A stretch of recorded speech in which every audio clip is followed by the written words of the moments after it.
Hello, this is Marco Brindis, and you're watching the Best Practices Show.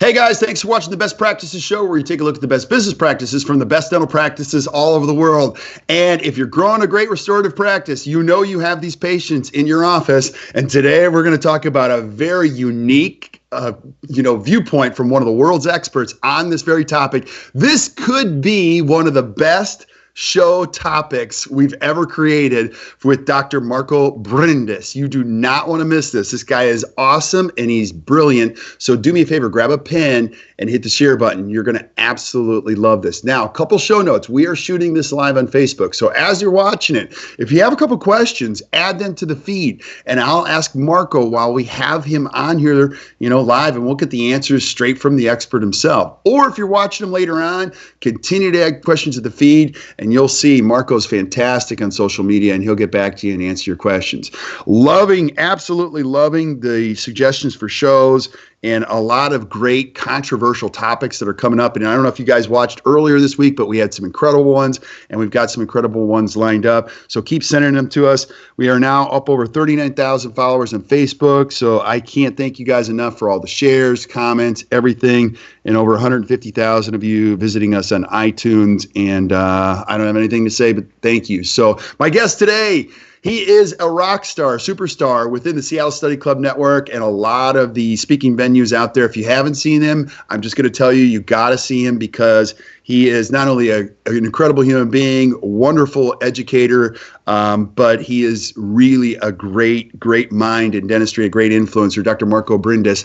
And Marco, now we've had you on the show before, and many people that are watching this know exactly who you are. They've had you speak at their study clubs. They've seen you at symposium. They've seen you at the Restorative Academy. But if there's a young dentist who's watching this, because we have dental students watching now and things like this, and we have an international audience now, if they've never heard of Dr. Marco Brindis, tell us a little bit about your story. Who is Marco Brindis? Hello. Thank you so much for having me today one more time. And it's always a pleasure to talk to you. Always. And I appreciate giving me this to have this forum, to have some discussion and just some intriguing ideas. I am originally, this accent is actually not Cajun. It's actually Cajun Mexican. And I was born and raised in Mexico. And actually, I started my dental career pretty much when I was 6 years old, because my dad was a dentist and my brother is an orthodontist. And I grew up really surrounded by dentistry. And, for some people, they tell me that, do you really love dentistry? You can say that word, yeah, I really do, because it has been my life. And really, I know it sounds kind of odd, but yes, it's actually my life. And I love it. And I love it since I really admire my dad for many years.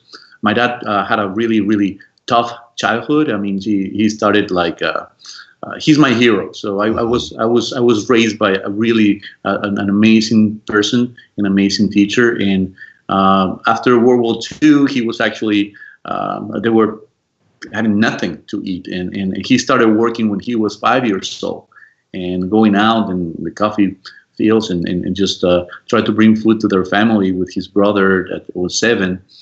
And so he started his career when he was 11 years old. He started working as a lab technician. And here's the thing: at 14 years old, he actually delivered his first denture. Wow! It was something else, and it was a very tiny little town in South Mexico.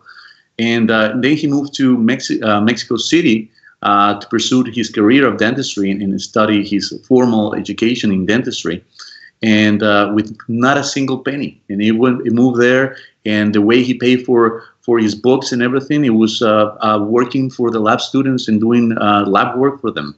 and grew up doing that. And then I saw him, contributing to dentistry so much. And actually, he opened 2 dental schools. And so in Mexico, one for the Army first, and then another one where I graduated from, a private school. And I'm very proud to say that. And so because of that, because he was always surrounded by great people that their lives were dentistry. So for me, there was no other choice. And so I got surrounded by really good mentors in my life because of him. And that taught me to, I have the opportunity to be surrounded by that people. And that I had to continue with that legacy and continue in embracing that and hoping that others get to feel the same way, because it's a wonderful career and it's a wonderful field that you can help others in many ways. And the topic of today is one of my most favorite topics, because it is about a problem that really can hurt mentally and emotionally another human being.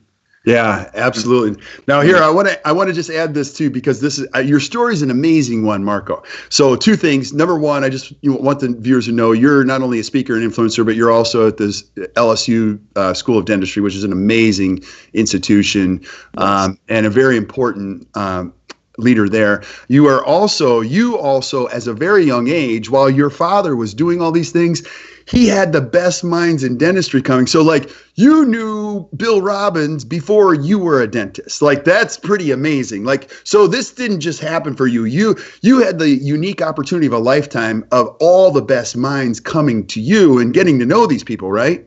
Absolutely. And I met Robbins probably when I was in the 12th 13th grade, 12. And I remember I was a little punk, and then he was, the first thing he taught me, it was to water skiing.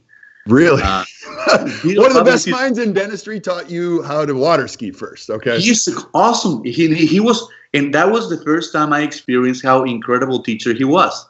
Uh-huh. It was back in Monterrey, Mexico. And he taught me how, and I really picked it up, and he was kind of impressed that I was very focused on really listening to him. And that's how we started a really great relationship. In the same meeting in Monterrey, actually, that's where I met Dr. Shish. But I heard of him way before, because my dad used to tell me, you're not going to believe this guy. And he used to call him Chiche, Dr. Chiche. Mm-hmm. And this Dr. Chiche, he's amazing. He plays the guitar like nobody. And I was just like, wow, he was so impressed with that, like how focused he was, how dedicated he was. You have to see him, And finally, I got to see him after being in private practice for 5 years. And I saw him, and I was just like, it blew my mind, And that's when I decided to move to New Orleans to learn from him.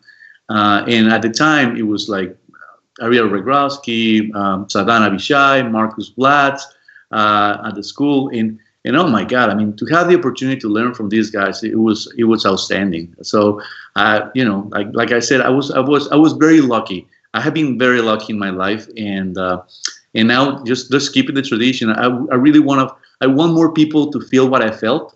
That sense of being taken care of, and really have some great guidance through my life. Yeah. Well, you're definitely doing it, my friend. You're definitely doing it. Now, let's go into the topic, because I love this title that you came up, Kissing in a Denture. Now, let's give everybody a perspective of what you mean by the title and why this is so important before we get into the details. Absolutely. I have to say, I stole that name from one of my former students in LSU, and now he's in Utah University, and his name is Mark Durham. Okay. And he has devoted his life now to really take care of. He said one very powerful statement at some point. It was I think it was 10 years ago. He told me, Marco, I'm going to devote my life to cure edentulation. To cure edentulation. There's no need. We cannot let this happen. We cannot have patients with no teeth. And that's when the first time I saw that statement about kissing in a denture. Is the way he named one of his lectures. And that's where I'm getting this concept from. And it just makes so much sense. Kissing and the denture. What is this about is it gets you into the perspective of put yourself on the other side, being the patient that has no teeth. Mm-hmm. You know? And now, I mean, first of all, they're miserable. You know, they're mentally ill, emotionally ill, socially ill. They're afraid. They have a lot of anxiety. They don't have the right nutrition, and then in general they're in really bad shape health-wise. Mm-hmm. And then what we have been doing for them for the longest time is to give them a denture. So it was like, is it the denture the really standard of care that we have to offer to our patients? And I understand it's good thing. However, you really don't take care of many of the issues that we have with the edentulous patient. Right. The chewing efficiency is not good. It is proven. There's many articles showing how an edentulous patient with denture actually they start creating more changes in their muscles of mastication and start making them actually more powerful, because the brain start noticing that they're not getting enough nutrients to the body, that it start increasing the power. So they're actually wasting more energy, but at the same time, the chewing efficiency is actually 10 times less faster. So if you have a patient with teeth and a patient chewing the same food with a denture, you know, the one with teeth is gonna finish. If it takes you 10 minutes for a dentate patient, it's gonna take 100 minutes for a patient with teeth. So what you end up doing, you're not gonna spend that much time eating, so you're gonna end up eating less.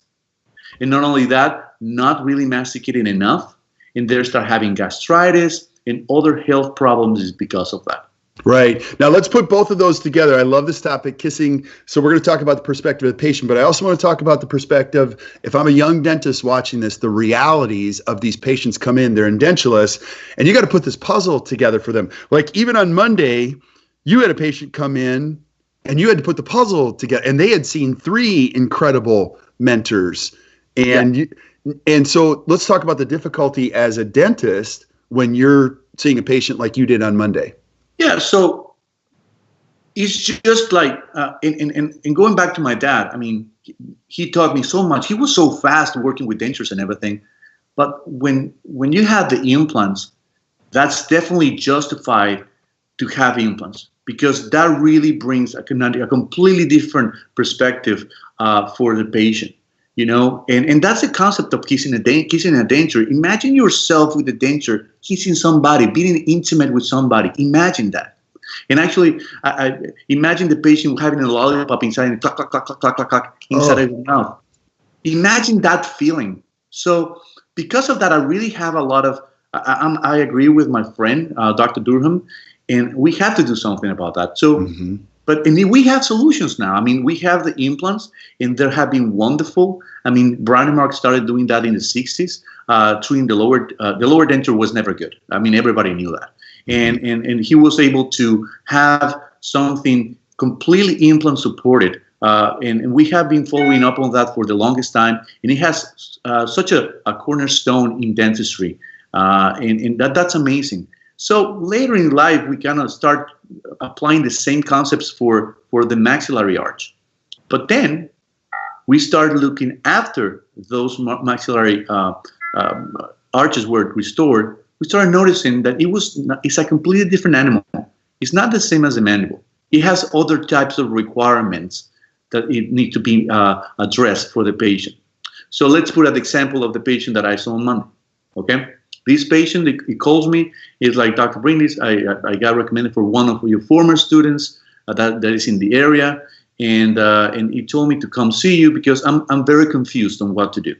I've been treated by these 3 dentists, and all of them outstanding clinicians that know exactly what to do, you know, but there's one that the patient has to travel all the way to Pennsylvania to get follow-ups and to have maintenance. And so the patient's starting to get tired of trying so far, so she's trying to find somebody to take care of that. Mm-hmm. This is a problem. The patient, let's see what the patient has, okay? The patient has a maxillary screw-retained zirconia prosthesis, all right? Full contour zirconia prosthesis. Mm-hmm. Against a lower mandibular conventional hybrid plastic with plastic teeth, right? That at some point it was a head bar type of removable prosthesis. Mm-hmm. But the patient got tired of having to replace the part so often. And remember, the patient has to go to Pennsylvania. So and you know how it is with the head bars, the plastic parts. They wear off, and I cannot tell you how often because in every patient is different. Mm-hmm. But in this particular patient, it was pretty often, like every 3 months or 4 months, and they have to take a flight and go there. So finally, got tired of that, and they decided to convert that into a screw-retained prosthesis, okay, plastic. So the patient comes to me. What's the problem? She's having some concerns. First of all, he's having some wear on the lower dentition. He's having some staining over there. That's two. The patient is complaining like, Dr. Brindis, I'm the neatest person in the world. I became a dentulous in my 20s. Mm-hmm. The patient is now 70-something, the early 70s, all right? So the patient has been a dentulous since he was 20-something. So for her, it was a completely big change in her life to finally have something fixed to chew with, you know? But now, here's the thing, and that's what we see all the time. We see on these symposiums. I remember in 2002, I did my first screw-retained prosthesis. I placed my own implants. I delivered my immediate denture prosthesis. I did the whole thing. And you know something very, very, very, very, very interesting. Happens that was my most successful hybrid prosthesis. Really.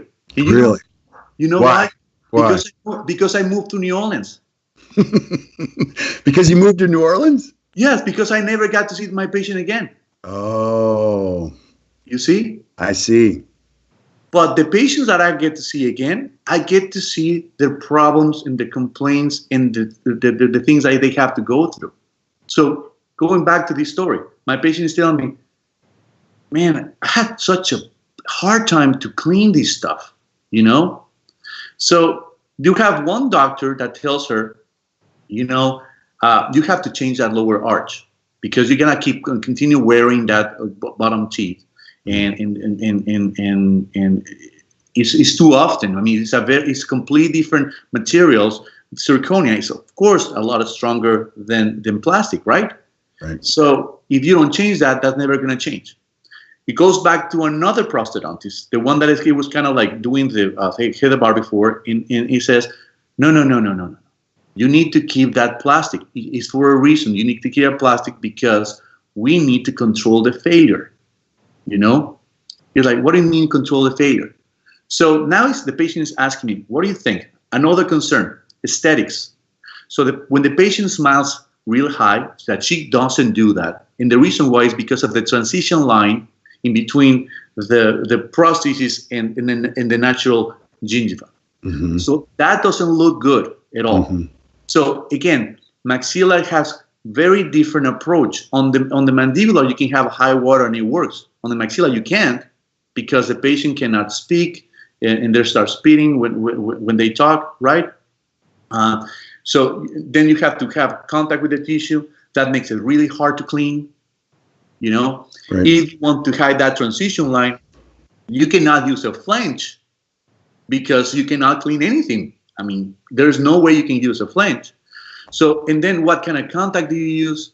And then I started noticing, since 2002, I started getting more and more frustrated about these type of prostheses and understanding that the patient had problems, you know. So I'm gonna continue just finishing what is it that I talk to my patient, and my patient was too concerned. Now, what am I gonna do? The other problem is that the patient didn't know. The patient didn't want to remove this ever because they remove it once, and you know, as everybody knows, when you remove a prosthesis from an implant, if you don't have a transmucosal abutment, the tissue is going to collapse. So when they were trying to put it back, it was pinching the tissue. It was very painful for the patient. So the patient doesn't want to remove it. Now, both prostheses, smart enough, tell the patient, you have to remove that. You have to have maintenance. You have to remove it at least once a year. And I agree 100% with that. Why? We have a saying in Mexico, you cannot cover the sun with one finger. Meaning, just because you can cover and you cannot see it, it's not there. So there's no way you can evaluate the health of the implants without removing the prosthesis. A radiograph is not enough. Yeah. Not even close. So that has to be removed. And that's going to bring some extra costs for the patient to be removed so often. All right. The patient has to be in the meantime, during the year, has to be in a maintenance plan because the hygiene has to go like and try to clean everything. So the patient is doing a great job, doing her best. I'm not saying a great job. He's doing a lot to clean them and spending a lot of time cleaning them. And she's kind of getting tired and she doesn't know what to do. Yeah. Keep going, because I have a couple questions. Okay. And then, but just finish one topic. Let's just finish just material selection, okay? So we all know that zirconia, it's a great material, and it's a strong, really, really strong. It's not as porous as acrylic, you know. So the amount of bacteria going into the material is going to be less. So the smell is going to be different. You know, we all know that. Okay, it's a strong material. One of the prosthodontists that proposed to have the zirconia opposing, I understand why. You know, it's a better material. And I talked to the patient. These are the great things. It's a very strong material. You're going to require less often maintenance of this material, and it's going to be great. Now, but you have to be aware of one thing. Okay, my concern is if I have two strong materials against each other, what's going to happen? For me, in my experience, is going to be flipping a coin and see which one, because everything, like we have talked before, everything is temporary. Nothing is forever. So when it fails, where is going to fail? Yeah. Right. And I don't, like flipping a coin. I forgot to mention the upper prosthesis has zygomatic implants involved. So that makes it even harder because these they have to be kept. They have to keep splinted the whole time. Okay, it's very important for the success of these type of prosthesis. So now it's just like I don't want them to break on the upper, and if I put a lower, it's just like flipping a coin. Which one? And start betting here in the office. Which one do you think is going to fail first? Yeah, and I don't know. Yeah, and you mentioned that last time we talked, and I use that all the time now. Everything is temporary. Which one is going to fail first? So you've got that factor. You already talked about the bacteria issue. Now, which one is better for the tissue, you know, and which one is better like these questions constantly come up, and you've got to weigh all these factors when you're determining treatment and communicating with the patient. Yes, exactly. And once you are aware that everything is temporary and everything has a lifespan and that you have to repair something at some point, then you are more conscious about the selection of your type of prosthesis, you know, because it's like, okay, what is it? How is it going to be once it fails? And unfortunately, a zirconia prosthesis, when it fails, it really fails. It's not a repairable material. Once it fails, you have to redo the whole thing. And as we know, it's not cheap. It's not cheap. Not to mention one of my favorite doctors, Dr. Anitua. He have done tons and tons of those prostheses a long time ago. He told me, Marco, I'm really concerned about that because I had a couple of patients that when they broke it, it's just like having a knife inside of the mouth. So he was like really concerned about that. So he kind of like moved away from that type of prosthesis. Again, I'm not attacking anybody that keeps doing it. It's just a perspective, okay? I'm getting different opinions from everybody, and I appreciate all of them. But it makes sense. It makes sense that how it's going to fail, all right? So once you understand it's going to fail, it's like, I want to be more part of the failure and want to have a little more control where I want this to fail. Okay. So for the patient, imagine you are the patient. Would you rather have these breaking the upper that's the one that you show social and everything, or you want the lower to break? My personal choice would be, for me, I don't want the upper to break. If anything, I want the lower. Okay. Aesthetic wise, I think there's excellent labs that can make zirconia look great as well as plastic. Right. Right. So that's not a concern for me.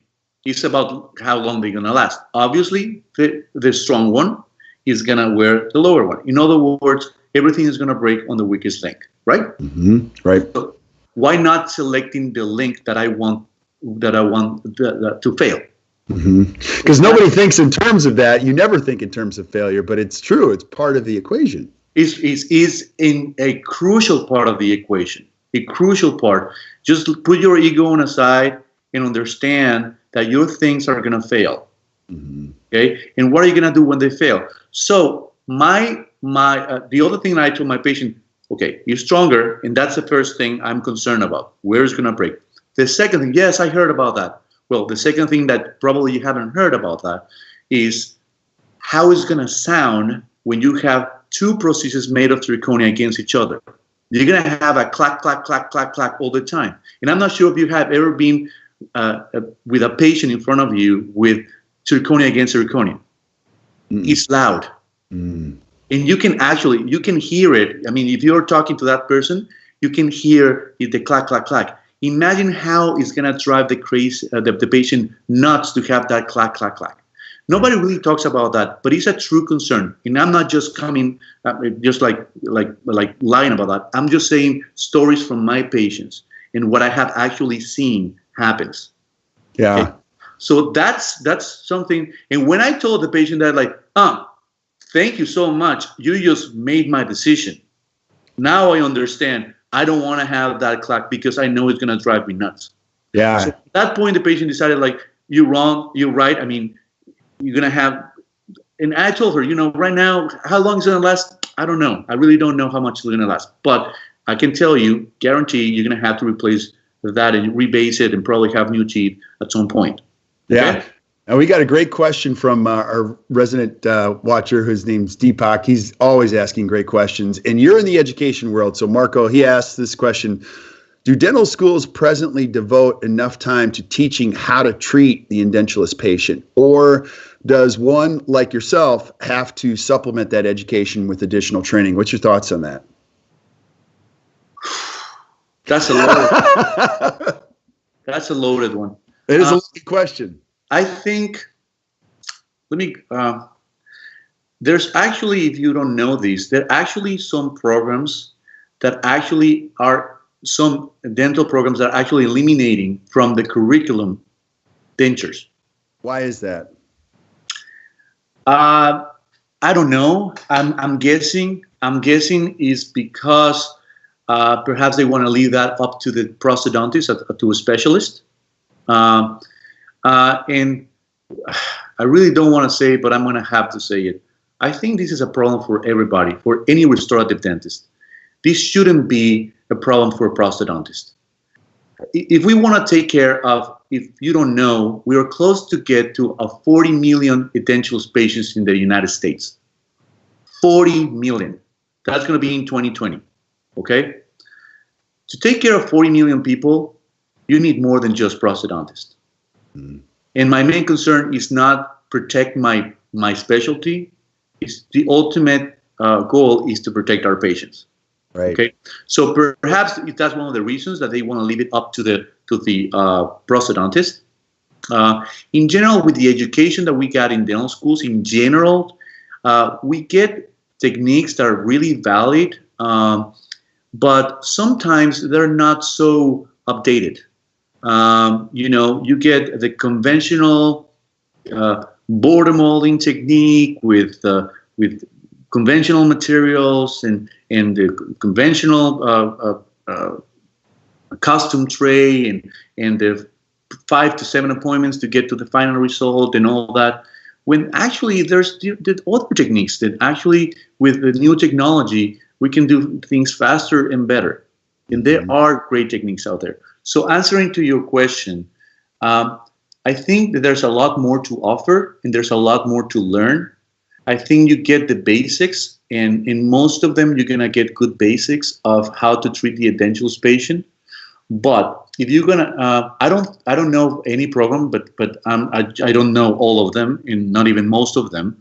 But I don't know for the ones that I know, any program that actually teaches implant supported prosthesis as part of the curriculum for everybody. There's some electives and everything, but not for everybody. So at the end, if you want to work with implant supported prosthesis, you definitely have to have extra training and intense extra training outside of dental school. Yeah. What other considerations, if I'm a young dentist watching this, Marco, what would you tell me that I need to understand about kissing an denture, taking the perspective of the patient? Well, always try to just, instead of listening, it's great to go learn to the meetings and our specialty meetings, and it's great to hear the opinions from the leaders and tell us where things are going and how to improve the techniques. But we have to spend more time on listening to the patients, and because there's not too many articles showing these problems that I listed that this patient had. They don't talk too much about that.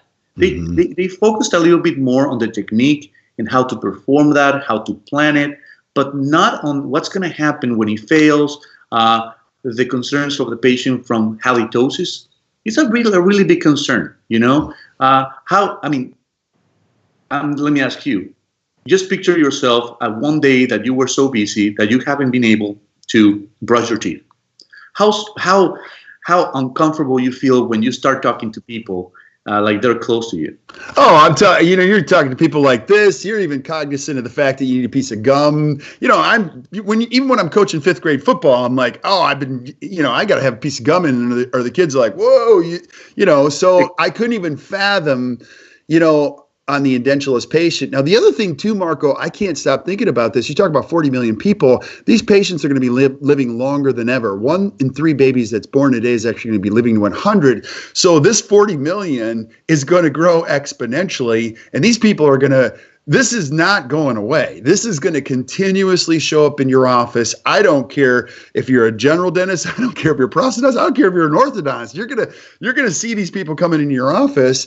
You're gonna be like, whoa, this problem's not going away. So it's going to be very important to understand, listen, and be able to provide the right care for these patients long term. Absolutely. Going back to my patient from Monday. She got her prosthesis done in 2004. Mm-hmm. Okay, so it's been, only 14 years. Right. All right. She got him when she was already an older person, but there's many patients that there are dentulous at 40, and that you're gonna give these type of prostheses at 40. These patients is already very frustrated after 10 years or 14 years. Imagine the patient that has to live these for the rest of their lives for another 40 years, 50 years, 60 years. So it is great that we have this baseline, but from there, I think we have to come up with better solutions. Mm-hmm. Okay, and just to be honest with ourselves, understanding our limitations, that's the only way that we can continue growing and finding better solutions for our patients. Accepting the mistakes, not the mistakes, accepting the limitations that we have, and accepting the reality that we are not Superman, we are not perfect, and things are not perfect in life, and that accepting that we can move on to learn better ways to do this, and we are, in a way, we are. However, I think we are not changing completely the concept. For example, screw retain is a screw retain. The screw retain means that it's going to be there 24/7. Mm-hmm. Prosthesis that is going to be 24/7 in an edentulous patient. Like I mentioned before, it's proven that these patients are going to start creating more forces than the dentate patient, and more forces that they're going to be applied during the night and during the day, 24/7, with no proprioception. Yeah. Okay? So these things are going to break. I mean, they already broke their own teeth. These things are going to break. And not only that, these things, they're hard to clean. They're really hard to clean. And there's a lot of limitations that we have in the maxilla. We're based on how much resorption we have. So, for example, most of the time we have a resorption on the facial, right, on the maxillary bone, all right? And then you try to reposition the teeth forward. What's going to happen with those teeth and in relation with the bone? You're going to have a big step.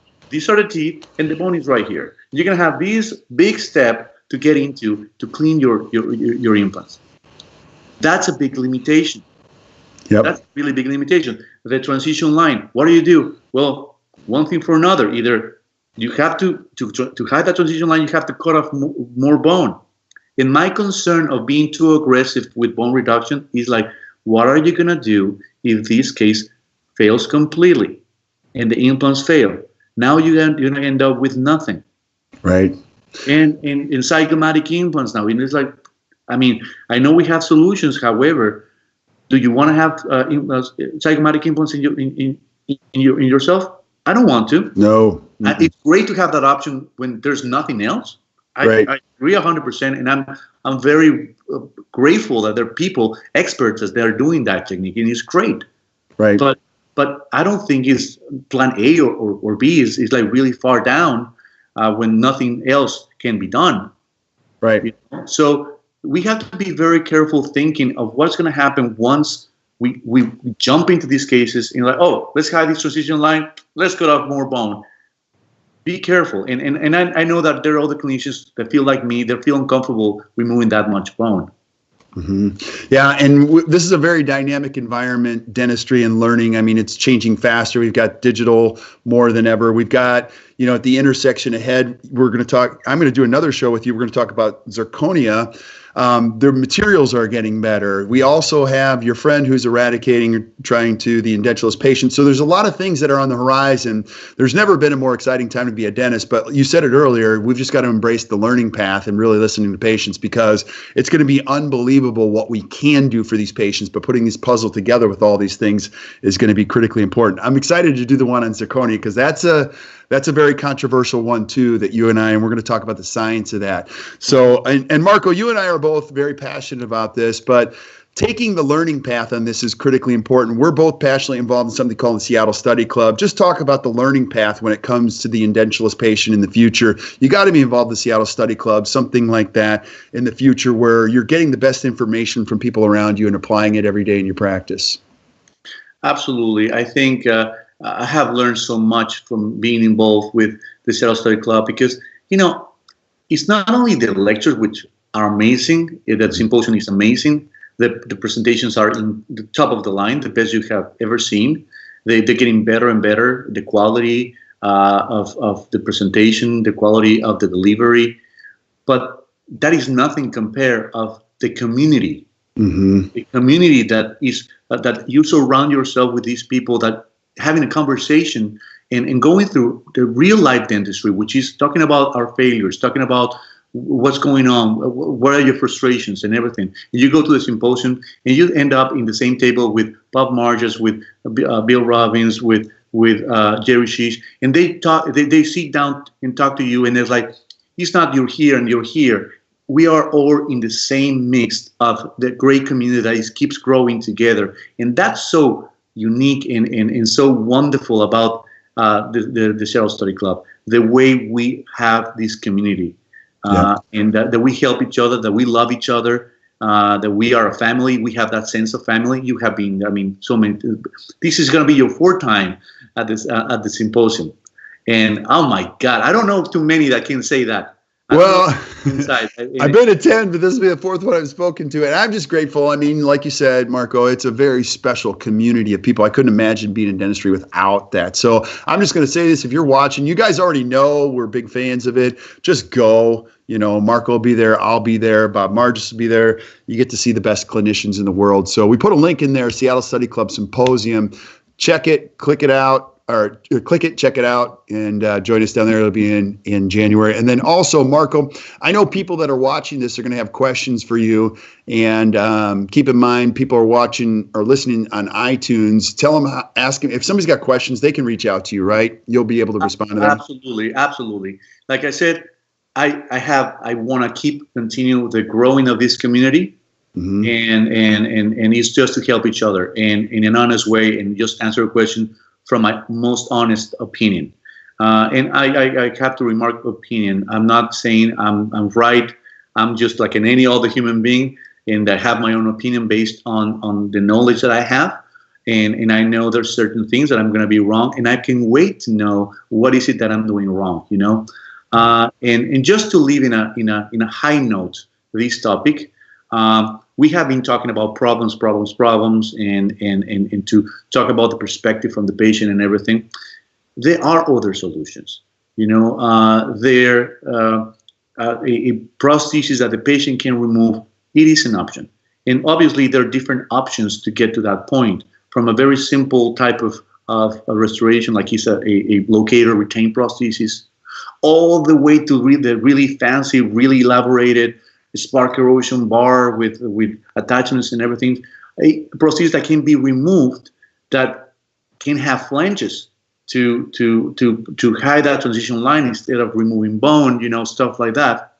And recently, in the last 6 years or so, we have been exploring a different alternative that kind of have the combination of both worlds, the rigid solution of the screw retained prosthesis and the advantage of the patient being able to remove at the end of the day. Mm-hmm. So we probably can talk about that, the solution of kissing a denture in a different show, because that's what gets me very excited, and that what has been keeping me busy in the last 6 years. And it was just like an eye opener for me. And it's something I learned in Germany like in 2009. And but it has been done for a long time, since 1993 in Germany. But we kind of didn't have that approach here in the United States. So and again, with their limitations and everything. But I've been very excited on exploring this new way to have the good things that you get from the screw chain, which is great, but as well to taking care of the problems that this person experienced with cleaning, transition line, and materials. Yeah, so we're going to do that show. So we'll do one on the treatment planning process and the nuances of it, specifics, and we're also going to do one on the zirconia, which we'll schedule too. So good stuff. Marco, I am always grateful for all of your expertise, knowledge, and you're just a great guy. So I'm just going to say this: if you got a study club, or if you're a part of a study club, and if you're not part of a study club, be part of a study club. But if you have a study club, you're going to want this guy to come speak, because everybody's raving about him, and you can see why. He's just a great human being, practical solutions, things we can use all the time. And Marco, I know people are going to reach out to you, so I encourage you guys to do that if you're listening. Keep sending us suggestions for shows that you guys want to see, whether it be from Marco, which again, we're going to have him back, or other people. We'll line those up. And until we see you next time, keep watching the Best Practices Show. You guys enjoy the rest of your day. Thank you so much, man.